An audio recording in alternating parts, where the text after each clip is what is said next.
नमस्कार, आप देख रहे हैं न्यूज इंडिया। आपके साथ मैं हूं निदा अहमद और लेकर के हाजिर है हमारा खास प्रोग्राम मिस्टर चीफ मिनिस्टर। एक ऐसा शो जो आपको सीधा आपके प्रदेश के मुख्यमंत्री से जुड़ेगा, जिसमें आपको पता लगेगा कि आपके राज्य के सीएम क्या कुछ कर रहे हैं, दिन भर उन्होंने किन किन कार्यक्रमों में हिस्सा लिया है और साथ ही साथ आपके प्रदेश को क्या क्या सौगातें मिली हैं। इस शो के जरिए हम आपको बताएंगे कि आज देश भर में जो देश भर के मुख्यमंत्री हैं उन्होंने क्या क्या गतिविधियां रही हैं उनकी, और जनता और प्रदेश के विकास के लिए क्या क्या अहम कदम उठाए गए हैं जिनका आपसे सीधा सरोकार रहेगा। तो आज हम शुरुआत करेंगे उत्तराखंड के मुख्यमंत्री पुष्कर सिंह धामी से।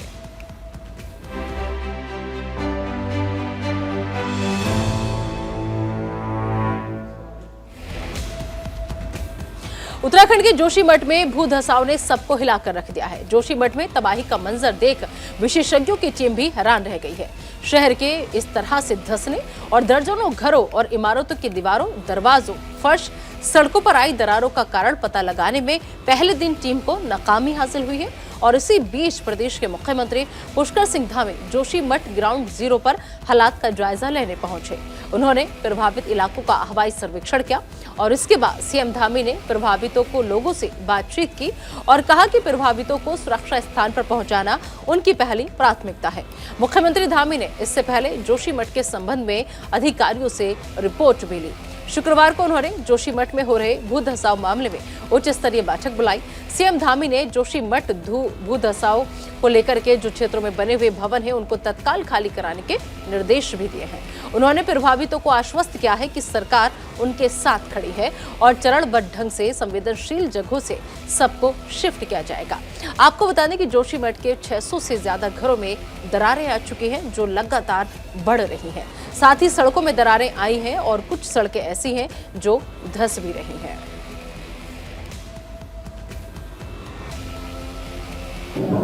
अभी चूँकि यहाँ पर जो पानी का अंदर रिसाव हुआ है उसके कारण से दरारें आई हैं और काफ़ी सारे घर उसकी जद में आए हैं।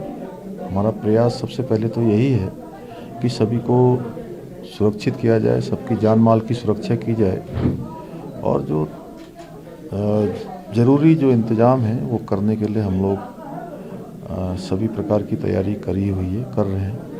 लोगों को सुरक्षित स्थानों पर ले जाने का हमारा सबसे पहला टास्क है, उस काम को कर रहे हैं। बाकी चूँकि भू वैज्ञानिक भी जो है इसमें काम कर रहे हैं, वाडिया इंस्टीट्यूट है हमारा, IIT रुड़की है, इसरो से भी बात हो रही है। सभी लोग इसमें ये पता लगा रहे हैं, उस पर खोज कर रहे हैं कि आखिर किस कारण से ये हो रहा है। लेकिन अभी ये दीर्घकालिक चीज़ें हैं, उसके बारे में भी हम सोच रहे हैं कि अगर यहाँ से सभी को पलायन करना है, यहाँ से पुनर्वास करना है तो उनके लिए कहाँ पर व्यवस्था होगी वो भी हम जगह खोज रहे हैं। लेकिन अभी फ़िलहाल चूँकि ठंड का मौसम है और इस ठंड के मौसम में काफ़ी ठंड भी इस क्षेत्र में पड़ती है। ये शहर हमारा बहुत पौराणिक भी है, पहला मठ भी यहीं स्थापित हुआ है और देश की सीमांत क्षेत्र का भी जो है प्रमुख केंद्र ये है। इसलिए अभी जो तात्कालिक चीज़ें हैं उनको ठीक दिशा में जाएं, लोगों को बचाव हो, लोगों की ज़रूरत की चीज़ें यहाँ पर मिलें। उसके बाद ये शहर पूरी तरह से संरक्षित रहे, पूरी तरह से बचा रहे। उसके लिए भी जैसे यहाँ का ड्रेनेज है, यहाँ की सीवर लाइन है, यहाँ की अन्य व्यवस्थाएँ हैं, रोपवे का काम भी चूँकि यहाँ पर चलता है होली के लिए, वह भी ठीक प्रकार से चले और मानसून से पहले सारी जो हमारे काम हैं वो पूरे हो जाएं। हम उस पर पूरी तरह से हमारा फोकस यही है। इससे पहले आपको बता दें कि मुख्यमंत्री पुष्कर सिंह धामी ने देहरादून में उत्तरांचल प्रेस क्लब की नवनिर्वाचित कार्यकारिणी का शपथ ग्रहण समारोह कार्यक्रम में शिरकत की थी। इस मौके पर सीएम धामी ने कहा कि पत्रकारिता लोकतंत्र का चौथा स्तंभ है और आप सभी पत्रकारिता के माध्यम से राज्य को आगे ले जाने का काम कर रहे हैं। आप सभी के बीच आकर मैं खुद को बहुत ऊर्जा से भरा हुआ महसूस कर रहा हूं। सीएम ने कहा कि सरकार की तरफ से चलाई जा रही योजनाओं को जनता तक पहुंचाने और जनता की समस्याओं को सरकार सरकार तक पहुंचाने का काम पत्रकारिता के जरिए से किया जा रहा है। सभी पत्रकार समर्पण और पूर्ण मनोयोग के साथ देव ऋषि नारद की तरह बखूबी अपना काम कर रहे हैं। सीएम धामी ने आगे कहा कि आप सभी की तरफ से दी गई जानकारियां और फीडबैक सरकार के लिए बेहद महत्वपूर्ण होते हैं। जब देश में कभी संकट आया है तो नाजुक हालात में भी पत्रकार वीर जवानों की तरह सरकार और जनता के साथ कंधे से कंधा मिलाकर खड़े रहे हैं। सच बताऊं तो मैं शाम को भी बहुत ऊर्जा से भरा हुआ महसूस कर रहा हूं।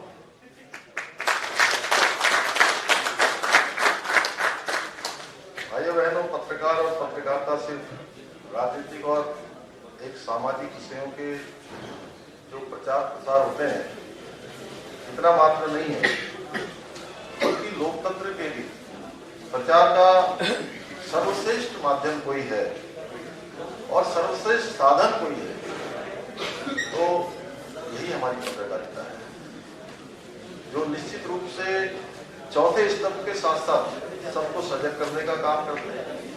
चाहे देश और प्रदेश की जनता को सरकार की जो योजनाएं हैं, सरकार के किए जाने वाले कार्यकलाप हैं, उन सब से लगातार परिचित करवाने का काम, उनकी जानकारी देने का काम है और जनता की जो समस्याएं हैं उन समस्याओं से भी सरकार को भी अवगत कराने का काम।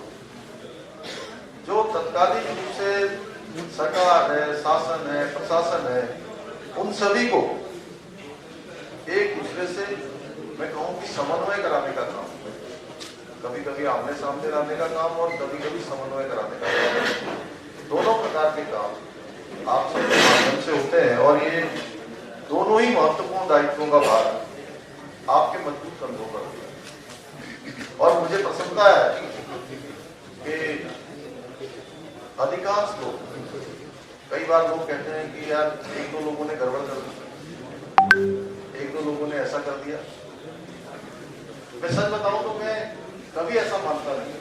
मुझे लगता है कि आज भी हमारे 100% लोगों में से कुछ लोगों को अगर छोड़ दिया जाए, अपवाद सब जगह पर होते हैं, सारे लोग बहुत समर्पण के साथ और पूरे मनोयोग के साथ देवासी नारद की तरह जो है लगातार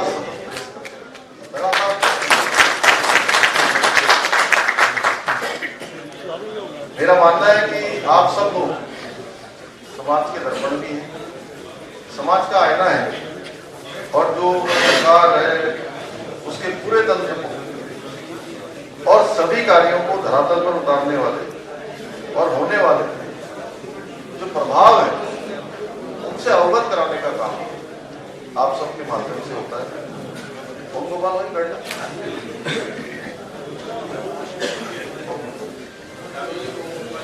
अतः आप सबके बीच में से बहुत सारी जानकारियां जो मिलती है, ऐसे अनछुए पहलुओं से भी रूबरू होने का मौका मिलता है। आप सबका जो फीडबैक है वो बहुत ही हमारे लिए महत्वपूर्ण है। और चलिए आगे बढ़ते हैं और अब बात कर लेते हैं राजस्थान की, जहां पर 5G का इंतजार खत्म हो गया है। मुख्यमंत्री अशोक गहलोत ने जयपुर से 3 शहरों में रिलायंस जियो के सर्विस को लॉन्च किया। आपको बता दें कि भामाशाह टेक्नो हब में गहलोत ने बटन दबाकर हाई स्पीड इंटरनेट सेवा की शुरुआत की। कंपनी आज से राजस्थान के जयपुर, जोधपुर और उदयपुर में इस सर्विस को स्टार्ट कर रही है। इस मौके पर मुख्यमंत्री गहलोत ने कहा कि राजस्थान में सबसे ज्यादा डेटा यूज हो रहा है और इसके अपने मायने हैं। अब आपको चाहिए कि एक टारगेट सेट कर गांव-गांव तक 5G सर्विस पहुंचाई जाए। इस दौरान उन्होंने एसीबी के डीजी की तरफ से दिए गए आदेश पर कहा कि वो उस फैसले का रिव्यू करने के बाद हमने वो वापस ले लिया है। राजस्थान में एसीबी ने भ्रष्टाचार और अपराध के खिलाफ 4 साल में जो काम किए हैं वो पूरे देश में कहीं नहीं किया गया है और प्रदेश सरकार खुद जीरो टॉलरेंस की नीति पर काम कर रही है और जो आगे भी जारी रहेगी। सीएम गहलोत ने विपक्ष पर सवाल उठाते हुए कहा कि एसीबी ने भ्रष्टाचार के खिलाफ छापे भी मारे हैं और कार्रवाई भी की है, लेकिन विपक्ष इस पर भी आलोचना करता है। क्या विपक्ष राज्य में सुधार नहीं चाहता है?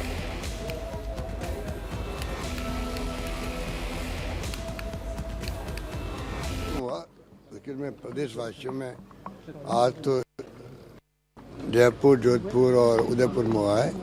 आने वाले वक्त में और जिले कवर होंगे, पूरा राजस्थान कवर होगा, तहसील तक जाएगा। तो आज तो पूरी क्रांति है ये। आज गुड गवर्नेंस के लिए जरूरी है। हर शिक्षा में, स्वास्थ्य में, हर विभाग के अंदर इसकी जरूरत है। उसी ढंग से आज देखिए आप रेलवे के रिजर्वेशन भी क्यों नहीं हो, अब फास्ट हो जाएगा सब काम जो है। अभी जो एक्टिविटी करते थे कंप्यूटर में, मोबाइल में आप लोग, हम लोग, वो 5G आने के बाद और ज़्यादा फास्ट हो जाएगा। मैंने सुना कि ये फैसला किया है डीजी जो एक्टिंग बने उन्होंने, मैंने दिखवा देंगे इसके अंदर। अगर ये कोई अड़चन वाली बात है, मैंने खुद ने कहा मैं विड्रॉ कर लूँगा इसको, मैंने कहा था, तो कल विड्रॉ हो ही गया है। ऐसी और मैंने ये भी कहा कि जो काम एसीबी ने किया है पिछले 4 साल में, हिंदुस्तान में किसी राज्य में नहीं हुआ जो हमने किया है। तो मैंने कहा था कि वो काम उससे और बढ़ के होगा आगे, रुकने वाला नहीं। सर्कुलर से मैंने क्लियर कर दिया था। हमें शिकायत है, विपक्ष से शिकायत है।